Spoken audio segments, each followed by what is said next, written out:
It is sinful to presume upon the power of God in such a way that causes you to take unnecessary risks, make unwise decisions, or to fail to be properly prepared for a situation.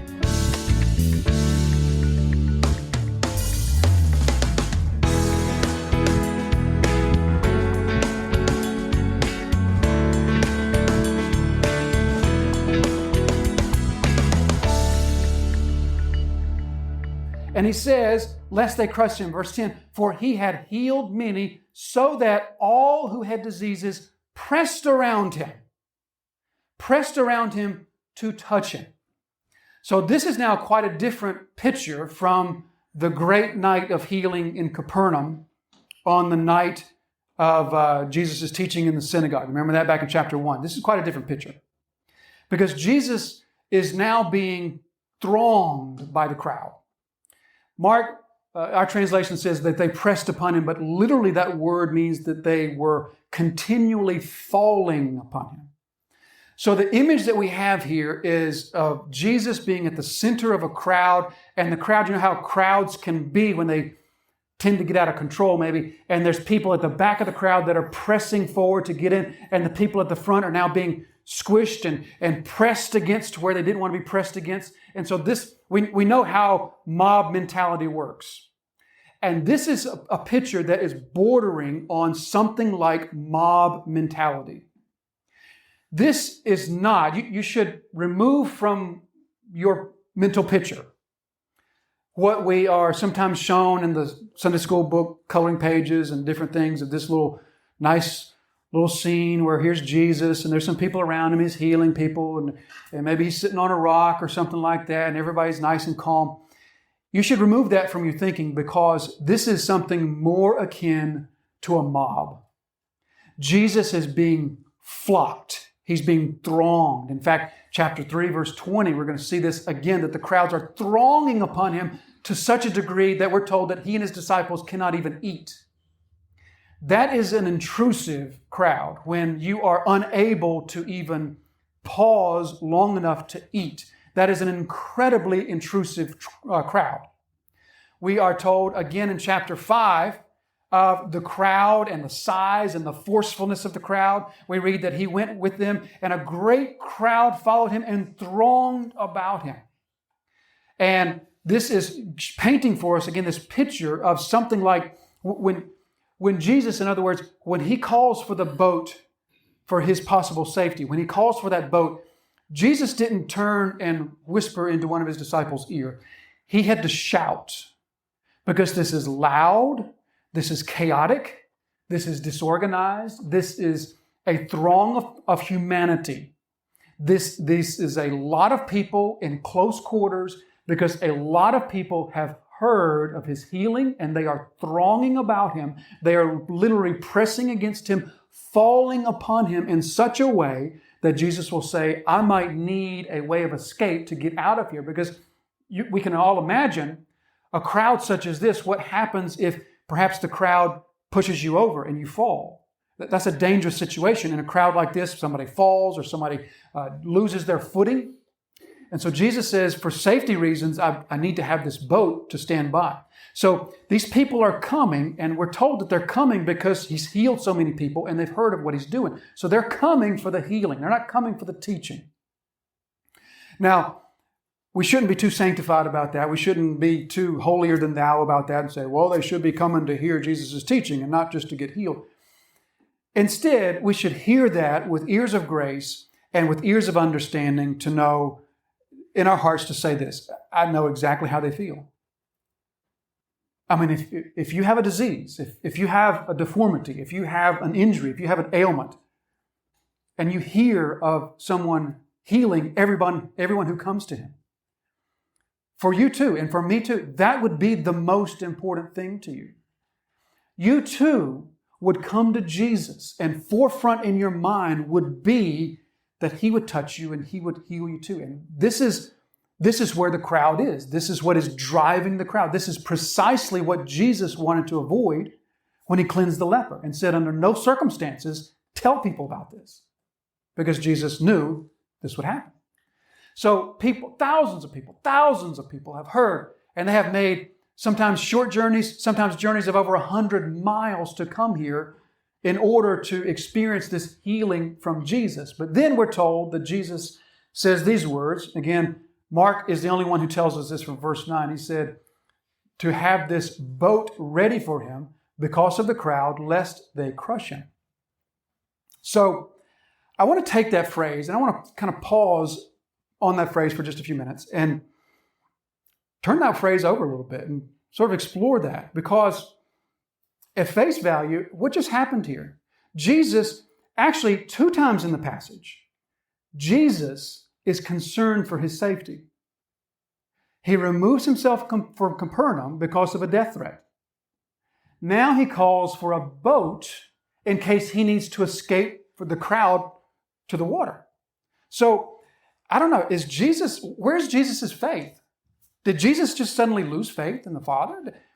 Did Jesus all of a sudden take his eyes off of the Father and now he has his eyes on the crowd before him and he suddenly lost faith that his Father will not allow something to happen to him that is outside of his control? Does Jesus just need a boost of faith here? Does the Jesus in chapter 3, does he perhaps need to learn something from the Jesus in chapter 4?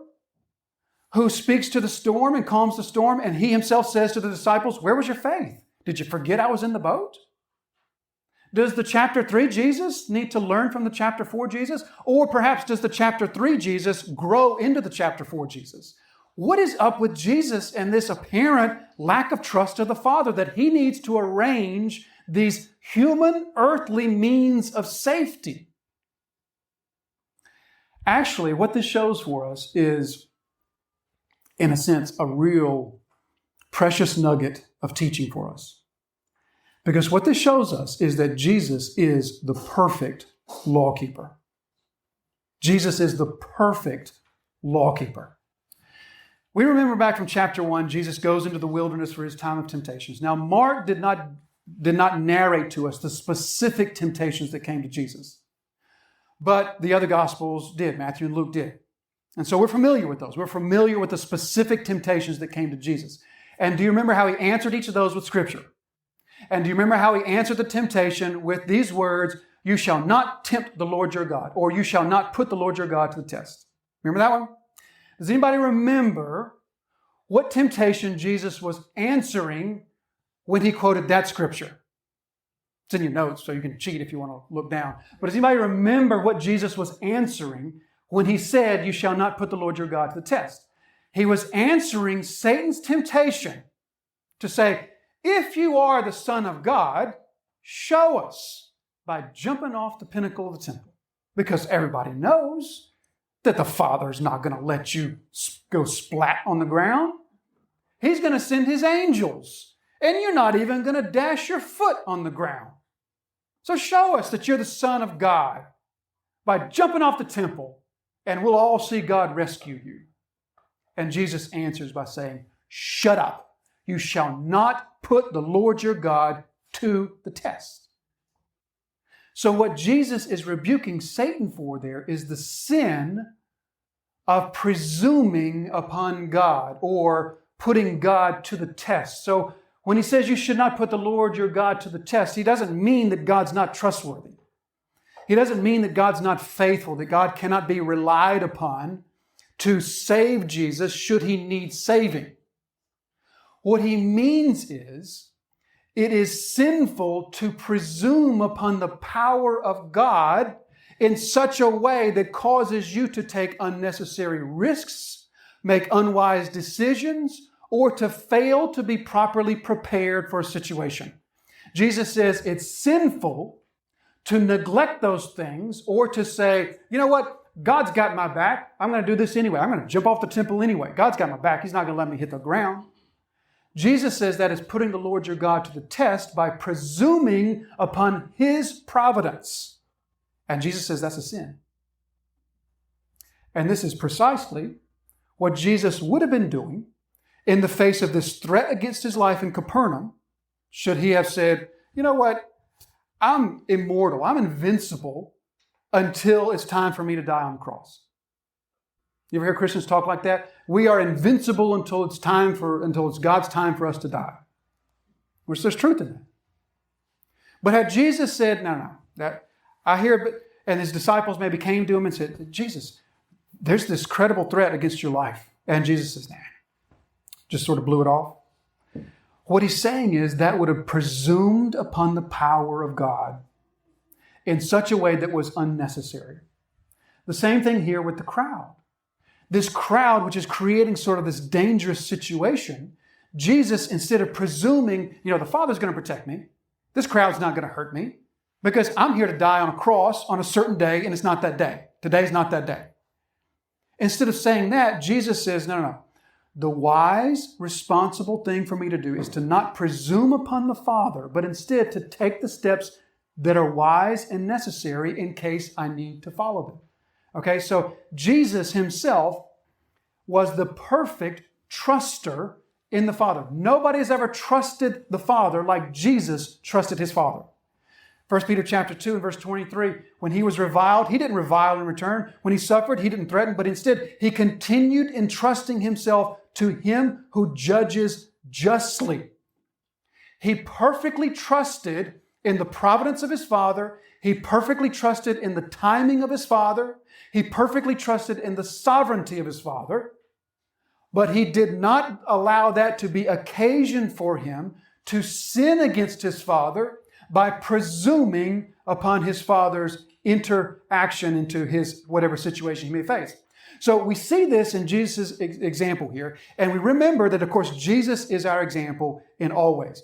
His path is our path. And so as Jesus shows to us that there is a sinful way in which you can trust in the sovereignty of God in such a way that you sinfully presume upon the Father's activity, upon his preserving activity, so also is our path in life. And so for us to see this, take a look at the second page of your notes. And what I want to show us here now is just how the Bible paints for us a picture of how the Christian is to, on the one hand, absolutely trust in the sovereignty of God, absolutely trust in the providence of God, while at the same time taking proper responsibility in matters of faith and life here on earth. One of the places that we see this, for example, Philippians 2, verses 12 and 13. Work out your salvation with fear and trembling, knowing all the while that it is God who is working in you, both to will and to work for his good pleasure. So there we see both concepts put right together. We understand that this is God's work. This is God's sovereign work. Philippians chapter 1, verse 6. I know that he will bring his work to completion at the day of Jesus Christ. What he started in me, he will bring it to completion. But I also, chapter 2, work out my salvation with fear and trembling. Or we see the same sort of thing in 1 Corinthians 15, verse 10. And this verse, take a look at just the interplay that we see here between what Paul calls the grace of God in him and working in him, and Paul's earthly hard work that he's putting into the ministry work he's doing. But by the grace of God, I am what I am, and his grace toward me was not in vain. On the contrary, I worked harder than any of them, though it was not I, but the grace of God that is with me. So you see there the interplay between the sovereign grace of God, the enabling grace of God, and Paul himself saying, well, I don't just take that grace to mean I don't have to put in the effort. I don't just take that grace to mean, well, I can just sort of coast along to plant a church over in Philippi and coast over here to Thessalonica to plant a church there and coast on down to Corinth.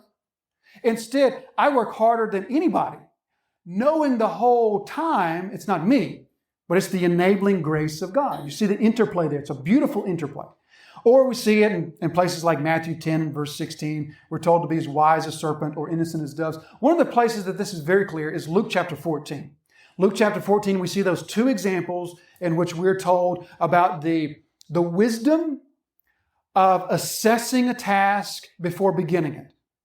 And a king that's going to go out to battle, or somebody that's going to build something, and you assess the cost, you assess the role, you assess the task before setting out upon it. So we take all those pieces and we put them together and we feed them into our biblical doctrine that tells us of the absolute sovereignty of God, of the providence of God in our life, of the fact that God rules over every circumstance in our life. And putting those two things together, We are given a doctrine that tells us to trust emphatically and totally and completely in the protection and the sovereignty of God, yet do not sin against Him by presuming that you can do whatever you want to do or fail to do whatever you want to do, and God's going to come to your rescue.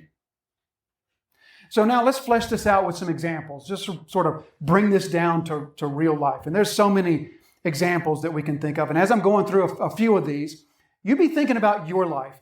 And I promise you that as we think through this, everyone in the room, if you, A, believe in a God that's powerful, you necessarily, B, have fallen prey to this sin.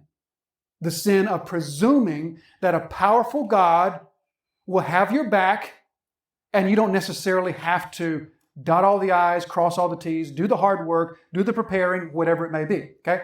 So some examples that came to my mind, sort of maybe, first of all, some low-hanging fruit, some examples like what's becoming really popular today, especially among younger generations, the thrill-seeking. Okay, you know what I'm talking about? People that are thrill seekers, that are just, I don't know, adrenaline junkies, you might call it. And you see these videos of these people doing these crazy, sort of death-defying things. Okay, if a believer were to do something of that nature, that is tempting God. That is tempting God. To unneedfully or unnecessarily put your life at risk for a thrill is tempting the Lord your God. Or another example that I could think of, most of us, probably better than half of us in the room, are old enough to remember before, and I see you nodding right there, before seatbelt laws. Remember before seatbelt laws? Now seatbelts have become such a part of our thinking that we just, you don't even think, you put the seatbelt on. But do you remember before seatbelt laws? Do you remember when there was a time in which almost nobody wore them? You remember a time when it was sort of weird to be in a car where somebody put a seatbelt on? There's another example. There is a safety device right there that all you have to do is put around you. And for the Christian to say, I don't need that. My God's powerful.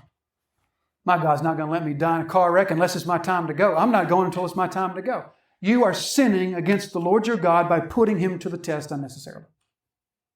Okay, so those are a couple of easy examples, but let's get a little bit harder. Let's sort of dig down a little bit deeper, because we can see this same root of this same sin can manifest itself in all kinds of ways in your life. What about the sin of, gluttony? In which you might say, the Christian might say, you know what? I'm not going to die until it's my time to die. So I can eat this whole greasy pizza all myself. I don't need to take care of my body. I don't need to exercise. Right? Did you elbow him? Did you really elbow him right then? I don't need to exercise. I don't need to take care of my body because I'm not going to die until God's ready for me to die. That's putting the Lord your God to the test. Or here's another example. This is an example from my life I can share with you. Those of us who stand to do this on a weekly basis, we face a temptation. And that temptation is, when you stand in that pulpit, you are God's voice box. And He will speak through you. And a great many people, in this moment, a great many people are standing in a pulpit like this, having not prepared, believing that as they step up there, God will say what He wants to say. And I don't need to put in the hard work of searching the Scriptures and studying in the Scriptures. In fact, we probably all know people, I know people for at least, who would say, in fact, that's sinful. Because God only speaks through the spontaneous. That all your preparation work is actually inhibiting the Spirit. So I know people that take it even further. But for certain, for one who is going to stand before God's people and teach or preach and to say, you know what, God's got this. These are His words anyway. You are putting the Lord your God to the test. Now, I know this is an example from my life, but you can take that and you can filter it into your life in all kinds of ways. You can right now think about your experiences and you can think about your life and you can ask yourself that question. Have I put God to the test? Have I neglected to care for something? Have I neglected to prepare? Have I neglected to take wise measures? Have I neglected these things? And have I done so because in my mind I'm thinking, God's powerful, God's sovereign, He's not going to let that happen to me. Now, I want to hasten to add a very important qualifier to this. Because as you think about this, what you might be saying is, that sounds like God helps those who help themselves. Does it sound like that? It does kind of sound like that, doesn't it? Until we make certain that that's not what we're talking about. The Bible does not teach us that God helps those who help themselves, and that's not what Jesus is warning us against here. There's a crucial difference between God helps those who help themselves and avoiding the sin of not putting the Lord your God to the test. And here's the difference.